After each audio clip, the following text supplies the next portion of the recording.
The biggest counterfeit money operation in Burkina Faso's history unfolded under the watchful eye of President Ibrahim Traoré.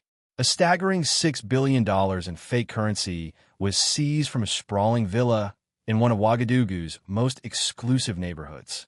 The arrest that followed unmasked a sprawling conspiracy aimed at crippling Africa's economy. It all began with the sharp instincts of a young bank clerk named Aissata Diallo, who worked at the central bank. While counting stacks of cash, she noticed something off about the banknotes in her hands. The texture felt right, the colors were flawless, but something gnawed at her. Aissata rushed to her superiors, clutching the suspicious notes. "These are fake," she said, her voice steady but urgent. "They're high-quality counterfeits, almost perfect. They pass standard checks.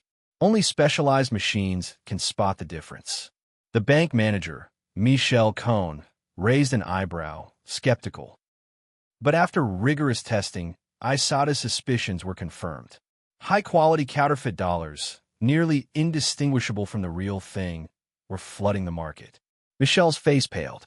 "If this gets out," he muttered, "the economy will collapse. People will storm the banks. Chaos will erupt." Without hesitation, he dialed the finance minister. Finance Minister Elise Touré kept her composure over the phone. "Stay calm," she instructed. "Tell no one. I'll inform the president." When President Traoré received the news, fury surged through him. He slammed his fist on his desk, the sound echoing through the room. "This isn't just counterfeiting," he growled. "This is economic warfare. They're trying to devalue our currency and impoverish our people." He summoned the National Security Council at once. The room filled with the nation's top officials: the Interior Minister, the Defense Minister, the Intelligence Chief, and the Central Bank Governor. Traoré's voice was steel. "Someone is orchestrating an economic coup against our country. They're flooding the market with fake money to spark inflation. Our people will bear the cost. This is a declaration of war." Intelligence Chief Commandant Lassina Ouagadougou spoke up. "Mr. President, we've noticed an unusual spike in cash circulation recently. It's as if someone is pumping massive amounts of money into the system." The central bank governor nodded grimly. "The money supply is growing uncontrollably, but we couldn't trace the source. Now it's clear. They're printing fake dollars." Traoré stood, his presence commanding. "Form a special task force immediately. Our best intelligence officers, financial experts, and special forces will work together. We won't rest until this counterfeit network is dismantled." The task force sprang into action. Their first lead came from the paper used in the fake bills. It wasn't produced in Burkina Faso. It was imported. Captain Amadou Barry pored over customs records and reported to Traoré. "Mr. President, high-quality printing paper and special inks have been entering the country over the past 6 months. The buyer is a company called Horizon Press. The owner, Victor Zongo, struck it rich seemingly overnight. He bought a luxury villa and expensive cars out of nowhere." Traoré's eyes gleamed with determination. "That's our lead. Put him under surveillance. Track his every move, his meetings, his calls, everything. But don't let him suspect a thing." The surveillance team went to work, scrutinizing Victor Zongo's life. Every step he took, every call he made, every meeting he attended was recorded. A week later, a breakthrough came. Zongo slipped out of his mansion at midnight, climbing into a sleek black SUV and driving toward the city's outskirts. The surveillance team radioed in. "Target is leaving the city, heading toward the industrial zone, likely to the printing house." Traoré's pulse quickened. "Keep tracking him. Don't expose yourselves. We're moving in tonight to crush this network." Special forces mobilized silently. A convoy of 20 vehicles gliding through the night without headlights. It was nearly 2 in the morning when Zongo's SUV pulled up to an old factory. He glanced around cautiously before slipping inside. A surveillance officer whispered into the radio, "Lights are on inside. We hear machines running." Traoré gave the order. "Surround the building. No one escapes. We're going in, but stay sharp. There could be armed guards." Special forces encircled the factory, sealing every exit. Snipers took their positions. Traoré's voice boomed through a megaphone. "Attention, those inside. The building is surrounded. Come out and surrender. Resistance is futile." Silence followed. The hum of machines stopped. The lights flickered off. Tension hung in the air. Traoré's patience wore thin. "Breach the door. Be cautious. They might be destroying evidence." The door splintered under the force of the entry team. Special forces stormed in, weapons raised, but no gunfire greeted them. What they found inside was staggering. Massive printing presses, still warm, stacks of half-printed fake dollars scattered across the floor, and the sharp scent of ink filling the air. It was a professional operation, unlike anything they'd seen. Traoré stepped inside, his eyes scanning the scene. "Here's the proof," he said, his voice low but resolute. "This is the scheme they built to ruin our country. They won't succeed." Captain Amadou reported, "Mr. President, we've arrested 12 people, including Victor Zongo. But there's more." He handed Traoré a file. "This list details who ordered the operation and who funded it. The names will shock you." Traoré opened the file, his jaw tightening as he read. Former ministers, parliamentarians, prominent businessmen, and even foreign names stared back at him. "So the conspiracy runs this deep," he roared. "This isn't just about fake money. It's a plot to seize control of our nation." At that moment, one of the detainees, a trembling technical manager named Paul Tiamoko, broke down. "They tricked us," he sobbed. "They said it was just printing work, but then they forced us to make fake money. They threatened to kill our families if we refused." Traoré leaned in, his voice cold. "Who forced you? Give me names." Paul, shaking, spilled everything. "There are powerful people involved, big bosses, foreigners. They said they'd collapse Burkina Faso's economy and bring down President Traoré. They planned to install their own leader." Traoré's face flushed with anger. "Names. Now, or you'll rot in prison." Paul's voice cracked as he listed them. Each name hit like a bombshell.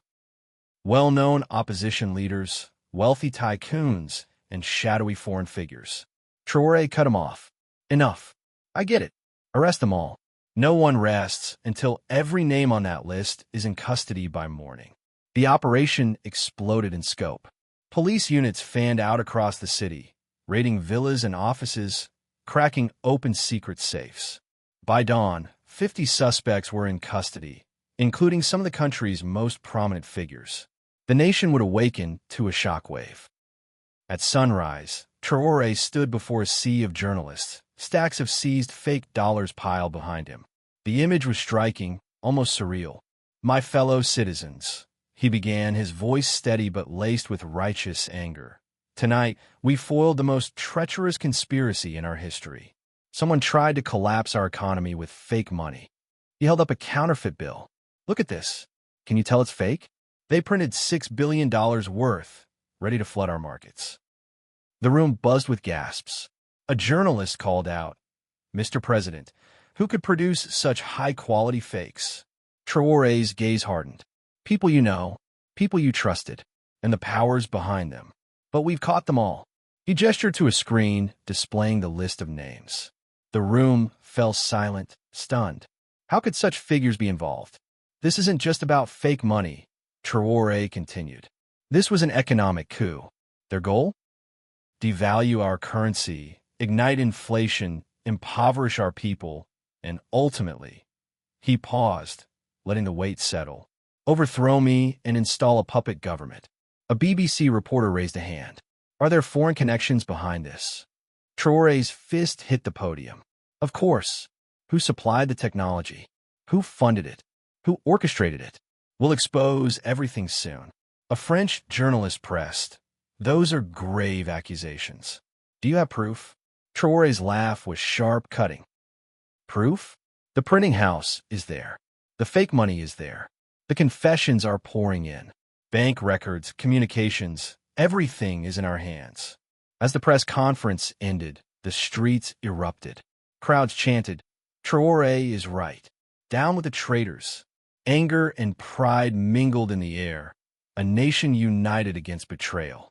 As the sun rose over Ouagadougou, the city buzzed with tension and resolve. The arrests of 50 conspirators, including prominent figures, sent shockwaves through Burkina Faso. President Ibrahim Traoré's press conference had laid bare the scale of the counterfeit money operation, a brazen attempt to destabilize the nation's economy. But the fight was far from over. The list of names uncovered in the factory raid pointed to a web of betrayal that stretched beyond Burkina Faso's borders, and Traoré was determined to uproot every tendril of the conspiracy. Interrogations began immediately. In a dimly lit room at the intelligence headquarters, Victor Zongo, the owner of Horizon Press, sat across from Captain Amadou Barry. Zongo's earlier bravado had crumbled. His hands trembled as he spoke. "I didn't start this," he insisted, his voice hoarse. "They came to me. They said it was a way to save the country. They called you a tyrant, Mr. President. They said you had to be stopped." Traoré, observing through a one-way mirror, clenched his fists. "Who came to you?" Amadou pressed. Zongo hesitated, sweat beading on his forehead. "It was Luc Sambo, the former finance minister. He approached me first. He said we'd flood the market with fake dollars, cause inflation, and spark unrest. The people would turn against Traoré, and the army would step in." "And the money?" Amadou asked, leaning forward. "Who funded this?" Zongo's eyes darted nervously. "It came from abroad. $10 million, funneled through multiple accounts. Sometimes from European banks, sometimes Dubai, sometimes Switzerland. Different accounts each time. I don't know who sent it, I swear." Traoré stepped into the room, his presence commanding silence. "You expect me to believe you didn't know who was pulling the strings?" His voice was low, dangerous. "You printed $6 billion in fake currency, and you claim ignorance?" Zongo shrank in his chair. "They threatened my family, my business. I had no choice." Traoré's gaze didn't waver. "You had a choice. You chose treason. Keep talking, or you'll face the consequences alone." Zongo's confession spilled out in fragments, each revelation more damning than the last. Names of intermediaries, coded messages, secret meetings in foreign cities. The conspiracy wasn't just local. It was a meticulously planned international operation. Traoré ordered his team to cross-check Zongo's claims. Bank records, wire transfers, and encrypted emails were seized and analyzed. The evidence was overwhelming.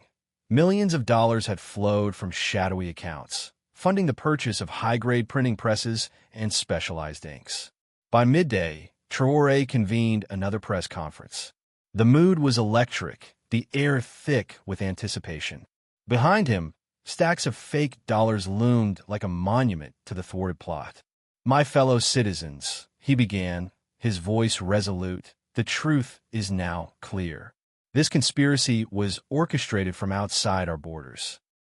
They want to drag Burkina Faso back to the days of colonial control, when our wealth and future were not our own." He held up a folder bulging with documents. "Here are the bank transfers. Here are the instructions. Here are the minutes of their secret meetings. Everything is in our hands." The crowd of journalists leaned forward, scribbling furiously. Traoré's eyes swept the room. "This attack wasn't just against me. It was against every one of you, your livelihoods, your children's futures. They wanted to steal the bread from your tables. But we stopped them." The streets outside erupted again. Chants of "Long live Traoré" and "Down with imperialism" echoed through the capital. Demonstrations of support swelled, with men, women, and children waving flags and singing anthems of defiance. But Traoré knew the battle was far from won. The foreign connections Zongo mentioned hinted at powerful players, entities with the resources to destabilize entire nations. That evening, a new development shook the investigation. Luc Sambo, the former finance minister named by Zongo, agreed to talk after hours of interrogation. His confession was explosive. "I'm guilty," he said, his voice heavy with shame. "But I was just a middleman. The real orders came from higher up." "Who?" the prosecutor demanded. Sambo took a deep breath, his eyes fixed on the floor. Meetings were held in Abidjan. People came from Accra, with instructions from Paris and approvals from Washington. They said Traoré is a threat. He's aligning with Mali and Niger, pulling away from Western influence, cozying up to Russia and China. They wanted him gone. The room fell silent. The prosecutor pressed. How are they going to remove him? Sambo swallowed hard. First, the fake dollars would cause an economic crisis. Inflation would spiral, prices would soar, and the people would revolt. Then strikes and protests would paralyze the country. Finally, he paused, his voice breaking. Collaborators in the army would stage a coup. I was promised the role of interim prime minister. The confession sent shockwaves through the intelligence team. Traoré immediately tightened security around key institutions in order to purge of suspected military officers. By nightfall, several high-ranking officials were detained, their loyalty in question. The nation was on edge, but Traoré's resolve was unshakable. On the third day, the court proceedings began. The defendants, including Victor Zongo and Luke Sambo, faced charges of treason, economic sabotage, and terrorism. The chief prosecutor presented a mountain of evidence: the seized fake dollars, the printing presses, digital records, bank statements, and witness testimonies. The defense lawyers scrambled, but the case was airtight. Confessions piled up, each one painting a clearer picture of the conspiracy's depth. Outside the courtroom, Africa was watching. Leaders from across the continent sent messages of solidarity. Mali's president declared, "Brother Traoré is fighting for our economic freedom." Niger's leader added, "This attack targets all of Africa. We must stand together." Guinea's head of state called the counterfeit operation economic terrorism, while Senegal, Chad, Uganda, and South Africa voiced unwavering support. The continent was awakening, united against a common threat. Traoré seized the moment, addressing the African Union via video conference. His words were fiery, unyielding. Brothers and sisters, this is the new face of exploitation. They no longer invade with armies. They attack with fake money, aiming to collapse our economies from within. We must act as one. His proposal was bold: a shared African currency, fortified with advanced security measures to prevent counterfeiting. He called for a continental intelligence network and a unified central bank to safeguard economic independence. The ideas sparked fervent discussion, with many leaders pledging immediate support. Meanwhile, the investigation uncovered new leads. Raids in Ivory Coast exposed 3 more printing houses, yielding 20 additional arrests. In Ghana, a fake dollar stash was discovered, and in Togo, a secret warehouse was raided. The network was vast, stretching across borders, but Africa was fighting back. Traoré addressed his team, his voice brimming with pride. "See this? It's not just an attack on us. It's an assault on our entire region. But they're too late. Africa is awake, and we won't sleep again." The streets of Ouagadougou pulsed with defiance. 10 days after the initial raid, Burkina Faso stood stronger, united under President Ibrahim Traoré's unwavering leadership. The counterfeit operation had been exposed, its ringleaders arrested, and its international roots laid bare. Yet, the battle was not over. The conspiracy's tentacles reached deeper than anyone had imagined, and Traoré knew that vigilance was the price of victory. The African Union's emergency meeting had ignited a spark of continental unity, and the fight against economic sabotage was now a shared mission. But within Burkina Faso, the court proceedings and public fervor were reaching a fever pitch. On the 10th day, Traoré addressed a massive crowd gathered in the capital's central square. The atmosphere crackled with energy, thousands waving flags and chanting his name. "My people," he began, his voice booming through the speakers, "10 days ago, we stopped a vile attack on our economy. We seized $6 billion in fake currency. We arrested 50 traitors." The crowd roared, a wave of applause drowning out his words for a moment. He raised a hand, silencing them. But more importantly, we exposed their game. We unmasked those who sought to impoverish us, to control us. And we showed the world that Burkina Faso will not bow. Young men pounded their chests, chanting, "Traoré, Traoré." Women ululated in victory. Elders nodded, their eyes shining with pride. Traoré's voice grew solemn. This victory proves no one can deceive us. No one can tamper with our money. No one can break our economy. The fate of the seized counterfeit dollars was decided. They would be destroyed in a public ceremony at the central bank, a symbol of Burkina Faso's defiance. The event was broadcast live across the nation. Traoré stood before a massive pyre, holding a bundle of fake bills. "Let this be the last time anyone dares to steal our people's labor," he declared, tossing the notes into the flames. The fire roared, consuming the $6 billion in counterfeit currency. The crowd cheered, watching as the ashes rose into the sky. But this fire burned more than fake money. It burned the remnants of an old system, one that sought to chain Africa to its past. Meanwhile, the court proceedings intensified. A former parliamentarian, David Coffey, delivered a confession that shook the nation. The fake money was just the beginning, he admitted, his voice trembling under the weight of his words. The real plan was to create chaos across Francophone Africa. We were to spark simultaneous crises, economic collapse, protests, uprisings. The old colonial system would return, where foreign powers dictated our fate. The prosecutor leaned forward. "What do you mean by the old system?" Coffey's head bowed. "The days when we couldn't move without their approval, when our currency, our future, was in their hands."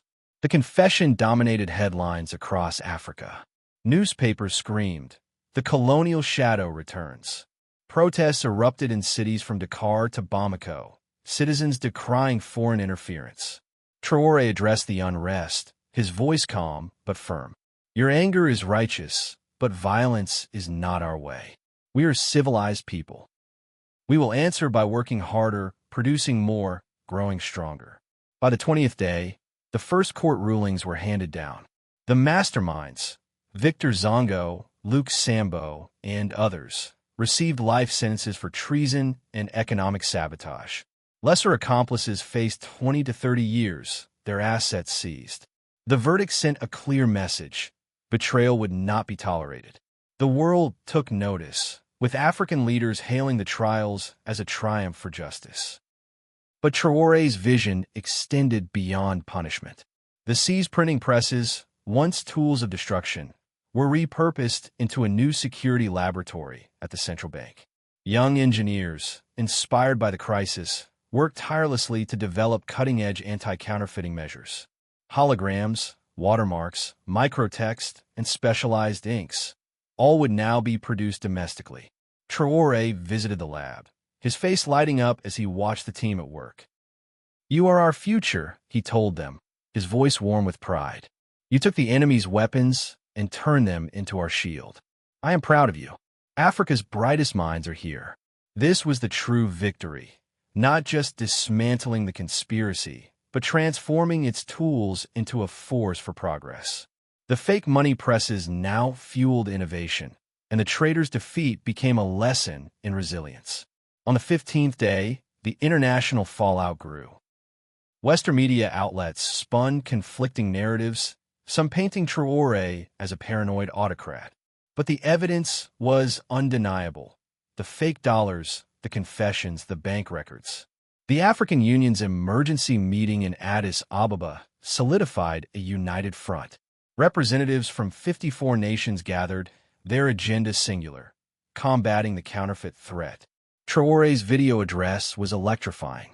"My brothers and sisters," he said, "they no longer come with tanks or guns.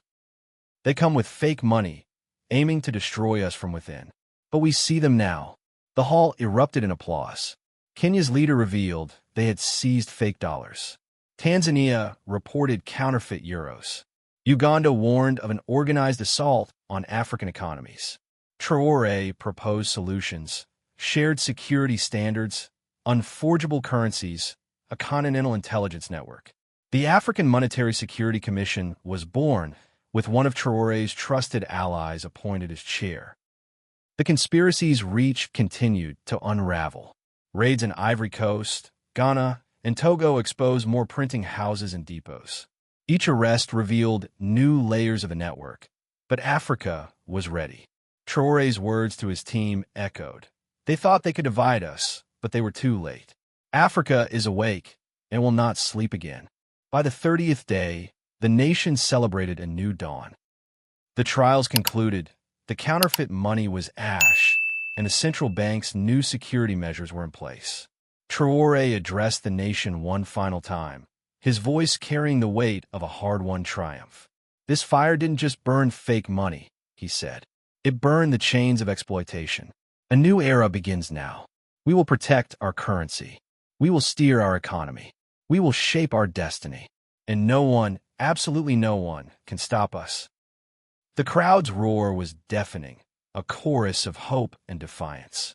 Young and old, men and women, united in a single truth. Africa was no longer the continent of old. It was awake, strong, and united. Traoré had not only thwarted a conspiracy, but ignited a movement. The fake dollars were gone, but their legacy was a stronger Burkina Faso, a vigilant Africa, and a leader who walked with his people toward a future they would define.